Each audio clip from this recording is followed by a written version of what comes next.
नमस्कार, Jansatta news bulletin में मैं रचित सेठ आप सभी का स्वागत करता हूं। एमसीडी चुनाव में आपने शानदार जीत के साथ दिल्ली की छोटी सरकार का सिंहासन भी संभाल लिया है। जीते गदगद केजरीवाल ने दिल्ली वालों को आई लव यू कहा है। भारत माता की, भारत माता की, इनकलाब, वंदे।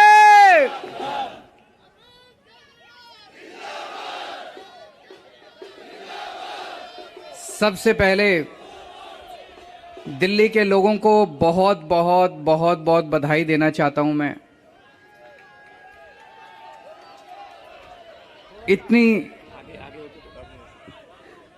इतनी बड़ी जीत के लिए, इतनी शानदार जीत के लिए, इतने बड़े बदलाव के लिए, इतने बड़े परिवर्तन के लिए मैं दिल्ली के लोगों को बहुत बहुत बधाई देना चाहता हूं। मैं दिल्ली के लोगों का बहुत बहुत शुक्रिया अदा करना चाहता हूं कि उन्होंने अपने बेटे को, अपने भाई को इस लायक समझा कि उन्होंने आज हमारे को नगर निगम की भी जिम्मेदारी दी है। अभी तक उन्होंने हमें जो जो जिम्मेदारियां दी, दिल्ली के लोगों ने शिक्षा की जिम्मेदारी दी, स्कूलों की जिम्मेदारी दी। हमने रात दिन मेहनत करके स्कूल ठीक किए, लाखों करोड़ों बच्चों का भविष्य बनाया। लोगों ने हमें अस्पतालों की जिम्मेदारी दी, हमने रात दिन मेहनत करके अस्पताल ठीक किए, लोगों के इलाज का इंतजाम किया, अच्छे इलाज का इंतजाम किया। लोगों ने हमें बिजली की जिम्मेदारी दी, हमने बिजली ठीक की, बिजली मुफ्त की, 24 घंटे बिजली की। आज दिल्ली के लोगों ने अपने बेटे को, अपने भाई को दिल्ली की सफाई करने की जिम्मेदारी दी है, भ्रष्टाचार दूर करने की जिम्मेदारी दी है, पार्कों को ठीक करने की जिम्मेदारी दी है। कई सारी जिम्मेदारियां आज दी हैं। इतना प्यार दिया आपने, इतना विश्वास किया आपने मेरे ऊपर, इसके लिए मैं आपका ऋण कभी नहीं चुका सकता। मैं पूरी कोशिश करूंगा रात दिन मेहनत करके आपके इस भरोसे को कायम रखूं, ऐसी मेरी हमेशा कोशिश रहेगी।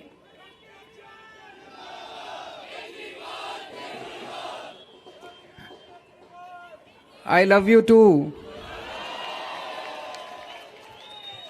जितने कैंडिडेट्स जीते हैं उन सब लोगों को बहुत बहुत बधाई।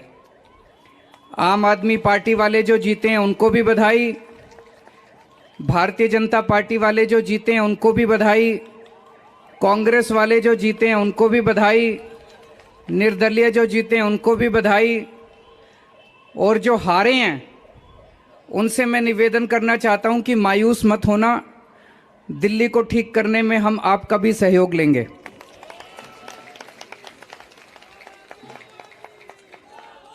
अब अपने को सबको मिलके काम करना है। मेरी सबसे अपील है सभी कैंडिडेट से, सभी पार्टियों से, कि बस राजनीति आज तक की थी, आज तक जितनी राजनीति करनी थी कर ली। अब अपने को सबको मिलके काम करना है, सबको मिलके दिल्ली ठीक करनी है। इसमें मैं बीजेपी का भी सहयोग चाहता हूं, इसमें मैं कांग्रेस का भी सहयोग चाहता हूं, मैं सबका सहयोग चाहता हूं। सबके सहयोग से हम दिल्ली को ठीक करेंगे, सब मिलके दिल्ली को ठीक करेंगे। 250 के 250 पार्षद जो चुन के आए हैं, मैं अब उनसे निवेदन करता हूं कि आप किसी पार्टी के पार्षद नहीं, अब आप दिल्ली के पार्षद हैं, मिलके दिल्ली को ठीक करेंगे। और आज के बाद से मैं सभी पार्टियों का भी सहयोग की अपेक्षा करता हूं कि हम सारी पार्टियों को साथ लेके चलेंगे। जिन लोगों ने हमें वोट दिया उनका बहुत बहुत शुक्रिया, जिन्होंने वोट नहीं दिया उनको मैं कहना चाहता हूं पहले आपके काम कराएंगे फिर दूसरों के काम कराएंगे।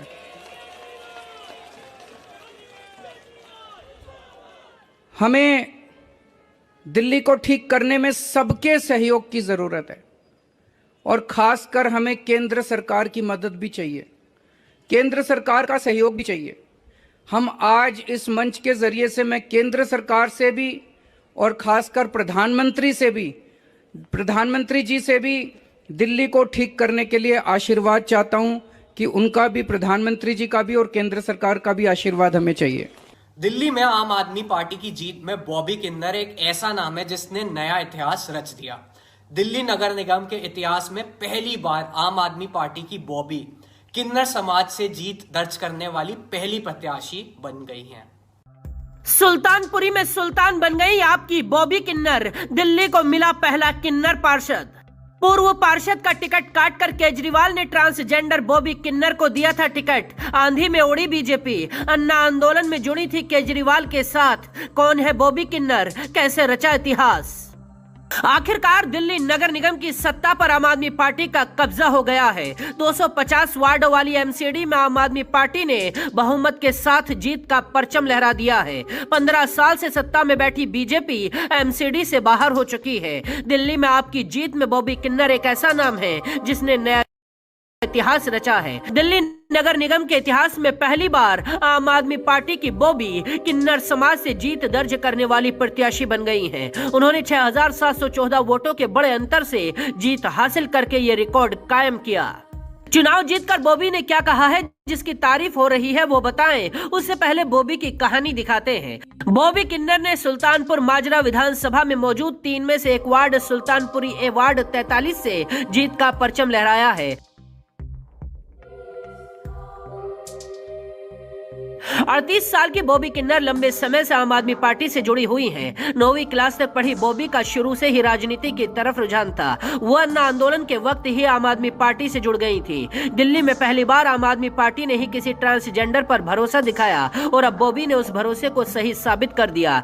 हालांकि 2017 के चुनाव में टिकट न मिलने पर वो निर्दलीय ही मैदान में उतर गई थी, लेकिन इस चुनाव में उन्हें हार का सामना करना पड़ा था। लेकिन इस बार केजरीवाल ने बॉबी को टिकट दे दिया और बॉबी ने जीत कर इतिहास बना दिया। नतीजों से पहले ही बॉबी ने कहा था, मैं अपनी सीट पर जीत हासिल करके अपने समुदाय का नाम रोशन करूंगी। एमसीडी की सत्ता में आने के साथ ही आम आदमी पार्टी के कंट्रोल में लगभग सब कुछ आ गया है। इस लिहाज से दिल्ली में भी अब डबल इंजन की सरकार बन चुकी है। अपने इलाके की समस्याओं का जिक्र करते हुए बॉबी किन्नर ने कहा है, अब तक आम लोगों को छोटे छोटे काम और दस्तावेज बनवाने के लिए रिश्वत देनी पड़ती थी। अब मैं पार्षद बनी हूं तो भ्रष्टाचार को खत्म करने के लिए काम करूंगी। अधिकारियों को रिश्वत नहीं लेने दूंगी और जनता के काम फ्री में कराऊंगी। इसके अलावा उन्होंने कहा, मैं चाहती हूं कि मेरे समाज के लोग राजनीति में आगे आएं। हमारे समाज में बहुत से लोग पढ़े लिखे हैं। मैं चाहती हूं कि ऐसे तमाम लोग राजनीति में आएं और समाज सेवा करें ताकि समाज में हमारा भी नाम हो। राजधानी दिल्ली का 97% इलाका एमसीडी के अंडर ही आता है। बाकी के 3% इलाका नई दिल्ली नगर परिषद और दिल्ली कंटेनमेंट बोर्ड के पास है। एमसीडी की वेबसाइट पर मौजूद जानकारी के मुताबिक दिल्ली नगर निगम के दायरे में लगभग 2 करोड़ लोग आते हैं और ये इसे दुनिया की सबसे बड़ी नगर निगम बनाती है। हालांकि दुनिया की सबसे बड़ी नगर निगम होने के बावजूद दिल्ली नगर निगम में काफी पिछड़ी हुई है। अब इस तरह नगर निगम पर केजरीवाल का कब्जा हो गया है। देखना दिलचस्प होगा केजरीवाल क्या करिश्मा दिखाते हैं। दिल्ली में नतीजों के बीच बीजेपी और आम आदमी पार्टी के नेताओं में वार पलटवार का सिलसिला लगातार चलता रहा।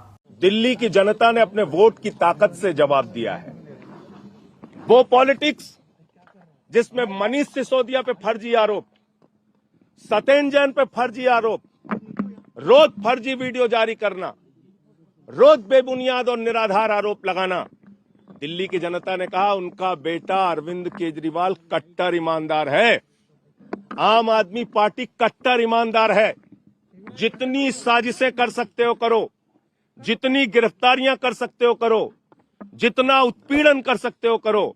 अपने वोट की ताकत से दिल्ली की जनता ने भारतीय जनता पार्टी को जवाब दिया है और मैं ऐसा मानता हूं कि ये जीत आम आदमी पार्टी के लिए बहुत बड़ी जीत है। दुनिया की सबसे बड़ी पार्टी को एक दिल्ली की सबसे छोटी पार्टी माने जाने वाली, जिसको ये कहते थे, उस पार्टी ने हराया और साथ ही साथ अब ये तय हो गया कि पूरे देश में नरेंद्र मोदी जी के खिलाफ एक ही विकल्प है, अरविंद केजरीवाल।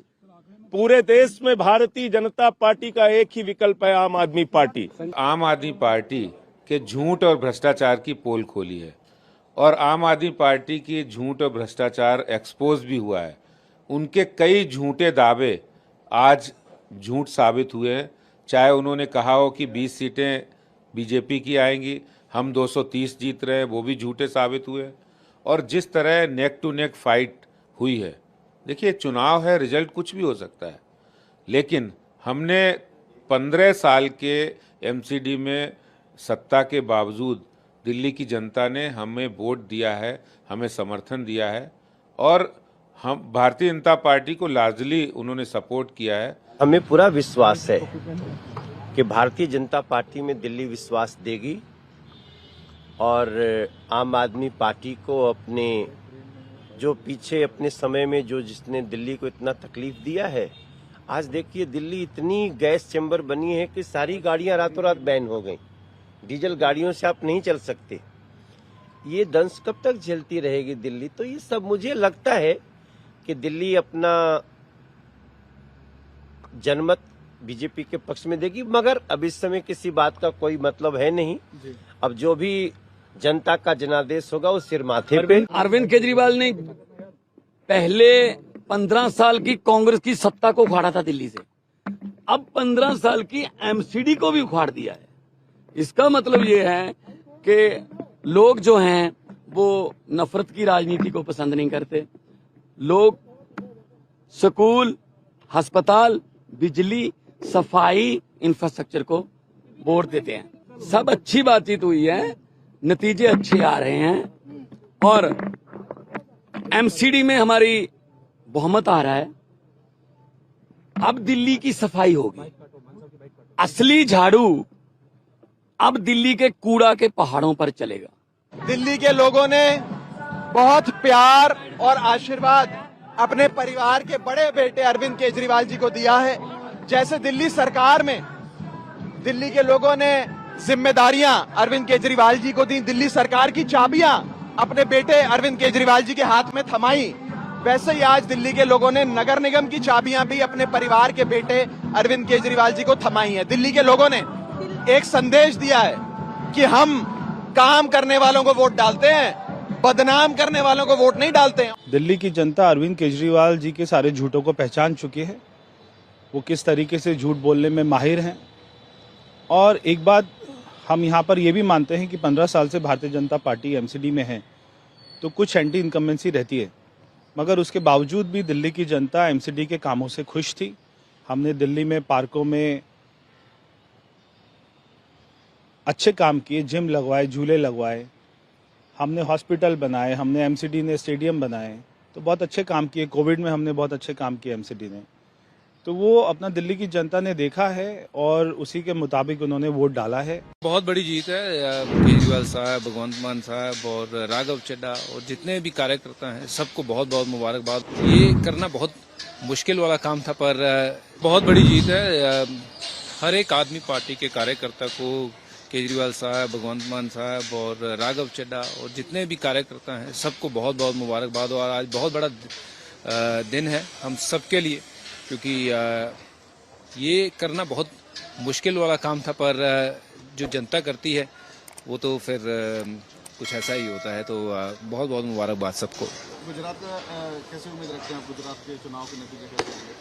देखिए, जब खिलाड़ी मैदान में उतरता है तो खिलाड़ी हमेशा ये सोच के उतरता है कि अच्छा खेलेंगे, मुकाबला अच्छा होगा वहाँ पे, और जो रिजल्ट आएगा, जो जनता को मंजूर होगा, वो हमें मंजूर होगा। एग्जिट पोल में एमसीडी में अरविंद केजरीवाल को ही बढ़त दिखाई गई थी।